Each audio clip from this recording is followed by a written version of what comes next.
Atos, capítulo número 12. Mais perseguições. Por essa época, o rei Herodes começou a perseguir algumas pessoas da igreja. Ele mandou matar à espada Tiago, o irmão de João. Quando viu que isso agradou os judeus, mandou também prender Pedro. Isso aconteceu durante a festa dos pães sem fermento. Depois que prendeu Pedro, Herodes o colocou na cadeia e pôs 4 grupos de soldados, com 4 em cada grupo para guardá-lo. É que Herodes queria apresentá-lo ao povo depois do dia da Páscoa. E assim Pedro estava preso e era vigiado pelos guardas, mas a igreja continuava a orar com fervor por ele. Pedro é libertado. Na noite antes do dia em que Herodes ia apresentá-lo ao povo, Pedro estava dormindo, preso com 2 correntes entre 2 soldados, e havia guardas de vigia no portão de cada cadeia. De repente apareceu um anjo do Senhor, e uma luz brilhou dentro da cela. O anjo tocou no ombro de Pedro, acordou e disse: "Levanta-se depressa." Então as correntes caíram das mãos dele. "Aperte o cinto e amarre as sandálias", disse o anjo. E Pedro fez o que o anjo mandou. "Ponha a capa e venha comigo", ordenou o anjo. Pedro saiu da cadeia e foi seguindo o anjo, porém não sabia se de fato o anjo estava libertando. Ele pensava que aquilo era uma visão.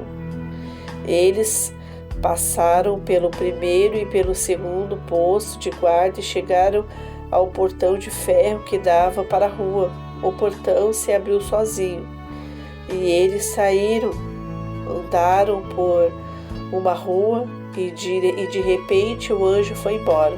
Então Pedro compreendeu o que estava acontecendo com ele. "Agora sei que de fato o Senhor mandou o anjo a me libertar do poder de Herodes e de tudo o que os judeus tinham a intenção de me fazer."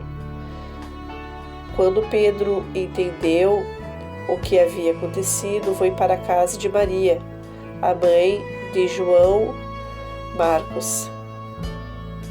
Muitas pessoas estavam reunidas ali, orando. Ele bateu na porta da frente e a empregada, que se chamava Rode, foi ver quem era. Quando reconheceu a voz de Pedro, ficou tão contente que, em vez de abrir a porta, voltou correndo para contar que Pedro estava lá fora. Então eles disseram: "Você está maluca." Porém ela insistiu que era verdade. Aí eles disseram: "É o anjo dele." Enquanto isso, Pedro continuava batendo. Finalmente eles abriram a porta e, quando viram que era Pedro mesmo, ficaram muito assustados. Ele fez o sinal com a mão para que ficassem quietos e contou como o Senhor tinha tirado da prisão. "Contem isso a Tiago e aos outros irmãos", disse ele. Em seguida saiu dali e foi para outro lugar. Quando amanheceu, houve uma grande confusão entre os soldados, pois eles não sabiam o que tinha acontecido com Pedro. Herodes mandou que o procurassem, mas não o acharam. Então, depois de fazer algumas perguntas aos guardas, mandou matá-los.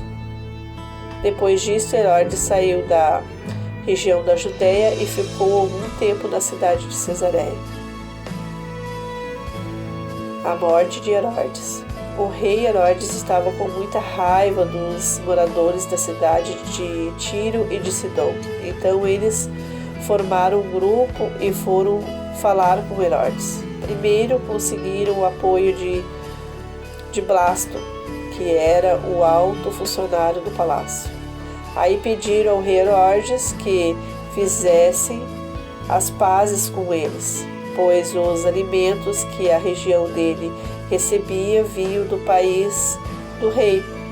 Herodes marcou um dia com eles e nesse dia vestiu a sua roupa de rei, sentou-se no trono e começou a fazer um discurso, e o povo gritava: é um Deus e não um homem que está falando. No momento instante, um anjo do Senhor feriu Herodes, pois ele aceitou a honra que só Deus merece, e ele morreu, comido por vermes.